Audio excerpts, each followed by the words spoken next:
নমস্কার। আজকের এই কবি সম্মেলন তথা পত্রিকার যে উদ্বোধন প্রকাশ করে সেই সভাতে আসতে পেরে খুবই আনন্দ বোধ করছি। এই কারণে কারণ আমি এই পত্রিকার সভাপতি।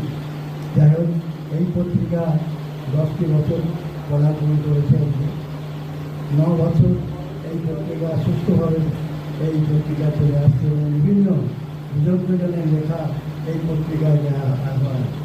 তাই আমি আশা করব এই পত্রিকা দীর্ঘদিন চলুক এবং আমরা যারা সহায় সাহায্যের মধ্যে আছি, যারা সহযোগিতার মধ্যে আছি, তাদের প্রত্যেককে আমার অভিনন্দন জানাচ্ছি এবং লোকাল যে সম্পাদক এবং সঞ্জয় ধাম যে সঞ্চালক এখন আমাদের এই সভা পরিচালনা করছেন, তাদের প্রতি আমার বিনম্র শ্রদ্ধা জানাচ্ছি।